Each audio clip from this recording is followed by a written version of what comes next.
Neste vídeo, continuaremos a tratar sobre o poder legislativo, mais especificamente sobre as comissões parlamentares, imunidade parlamentar, as vedações aos deputados e senadores e a perda do mandato. As comissões parlamentares são grupos formados por parlamentares da Câmara e do Senado. Elas analisam e fazem pareceres técnicos de quase todas as proposições apresentadas a essa casa. Elas são encarregadas de discutir e votar projetos de leis e apresentar pareceres, entre outras atribuições. Existem comissões permanentes e comissões temporárias. As comissões permanentes são separadas por temas, analisam todas as proposições relacionadas ao tema de sua competência. O trabalho das comissões é profundamente técnico, em um nível em que muitas vezes vai além da compreensão do público. Mas o fato é que sem esse trabalho correríamos os riscos de termos leis incompatíveis com os princípios constitucionais e sem a técnica legislativa adequada, ou com vícios de forma, falhas que causariam insegurança jurídica na população.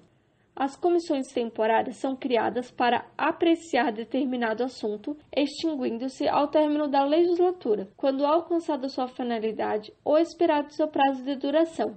Além de sua função principal, já tratado no vídeo anterior, o Legislativo tem algumas tarefas secundárias muito importantes, como fiscalizar e investigar a administração pública, inclusive o Poder Executivo. E um dos principais instrumentos à disposição do Legislativo para realizar este tipo de investigação é a Comissão Parlamentar de Inquérito, mais conhecida como CPI. As CPIs são comissões parlamentares temporárias destinadas a realizar apuração de fato determinado, de relevante interesse para a vida pública e de ordem constitucional, legal, econômica e social do país. Portanto, podemos definir a CPI como um conjunto de parlamentares designados para investigar possíveis malfeitos cometidos por agentes públicos e políticos que sejam de grande relevância para a vida pública nacional. Para que uma CPI seja instaurada, é necessário o requerimento de pelo menos um terço dos membros da Casa Legislativa da Câmara ou Senado. Caso esse número não seja alcançado, o autor ainda pode tentar aprovar o pedido através da apreciação do plenário. Além disso, é necessário que o pedido de abertura de uma CPI tenha bem claro o fato a ser investigado, o chamado fato determinado, em um prazo certo. Normalmente, as CPIs duram por 120 dias, podendo ser prorrogado por mais 60 dias. No artigo 58, parágrafo 3º da Constituição, fica garantido que CPIs têm poderes de investigação próprios das autoridades judiciais. Isso significa que a CPI pode convocar indiciados para prestar depoimento, ouvir testemunha, requisitar informações e documentos sigilosos e determinar novas providências. As CPIs não têm poderes ilimitados. Elas apenas investigam, não julgam. Desta forma, as CPIs não podem impor penalidades ou condenações. Também não podem praticar atos atribuídos exclusivamente ao Poder Judiciário, tais como fazer diligência de busca domiciliar, quebrar o sigilo das comunicações telefônicas e dar ordem de prisão, salvo nos casos de flagrante delito. Quando terminados os trabalhos da comissão, é apresentado um relatório final, que pode concluir pela apresentação de um projeto-lei e, dependendo do caso, pelo envio das investigações para o Ministério Público, órgão que se encarregará de responsabilizar eventuais infratores na esfera civil e criminal.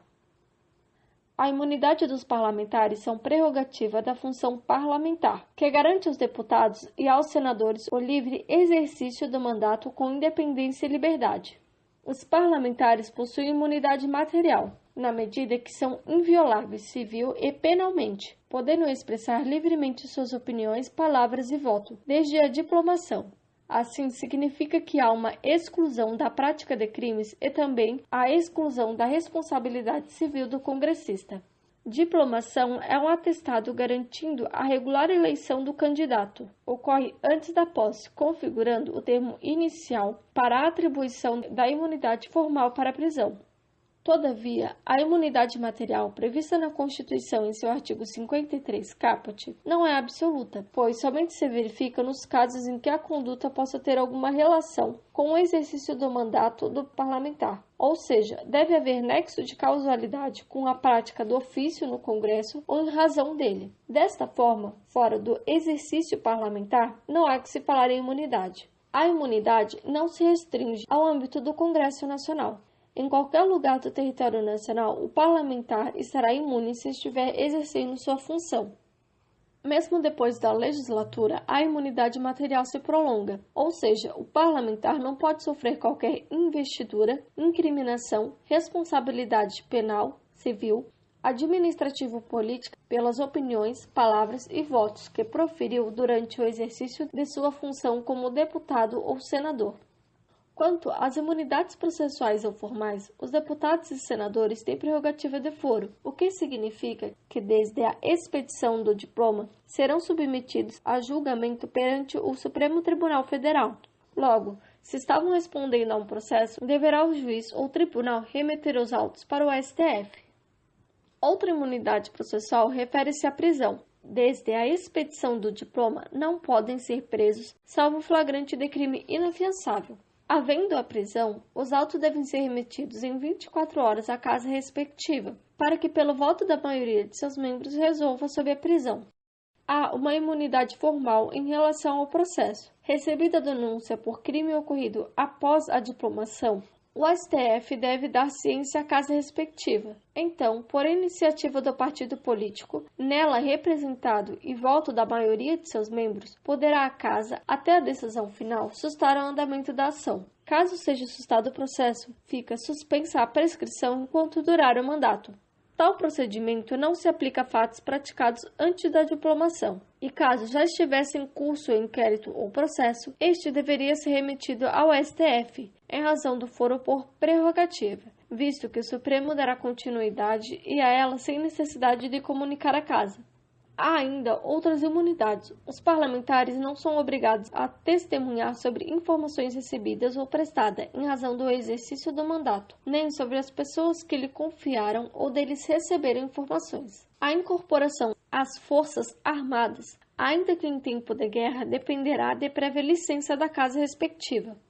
Ressalta-se que essas imunidades subsistirão durante o estado de sítio, só podendo ser suspensa mediante voto de 2/3 dos membros da casa respectiva, nos casos de atos praticados fora do recinto do Congresso Nacional que sejam incompatíveis com a execução da medida. Nos termos do artigo 27, parágrafo 1º da Constituição, os deputados estaduais e distritais aplicam-se as mesmas regras previstas constitucionalmente acerca do sistema eleitoral, inviolabilidade, imunidade, remuneração, perda de mandato, licença, impedimentos e incorporações às Forças Armadas.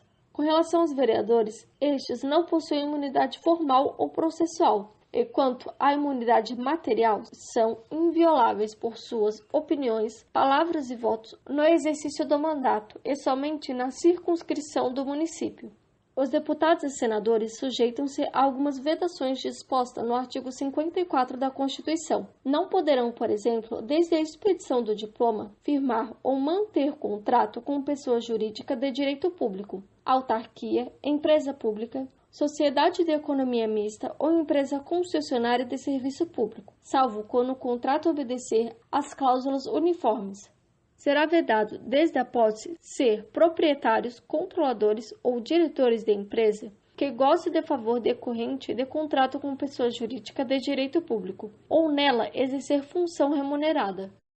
O artigo 55 da Constituição trata das hipóteses de perda do mandato dos deputados e senadores. Esta perda pode ocorrer por uma decisão da Casa ou por mera declaração da mesa. Em todos os casos, deve ser assegurada a ampla defesa. A perda será decidida pela Câmara dos Deputados ou pelo Senado Federal, por voto secreto e maioria absoluta, mediante provocação da respectiva mesa ou de partido político, representado no Congresso Nacional, quando o parlamentar infringir uma das disposições estabelecidas no artigo 54 da Constituição, incorrer um procedimento declarado incompatíveis com o decoro parlamentar. que deixar de comparecer em casa legislativa, a terça parte da sessão ordinária à casa que pertence, salvo licença ou missão por esta autorizada, que perder ou tiver suspensos os direitos políticos, quando o decretar a Justiça Eleitoral, nos casos previstos na Constituição, sofrer condenação criminal em sentença transitada em julgado. Existem as hipóteses em que o deputado ou senador não perderá o mandato. São elas: ser investido no cargo de ministro de Estado, governador de território, secretário de Estado do Distrito Federal, do território e da Prefeitura da capital, ou chefe da missão diplomática temporária.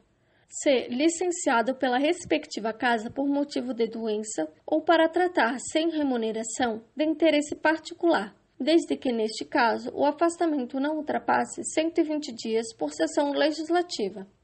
Este foi mais um vídeo de Poder Legislativo. Aguardo vocês no próximo vídeo, em que trataremos de processo legislativo. Não se esqueçam de dar um like e se inscrever no canal.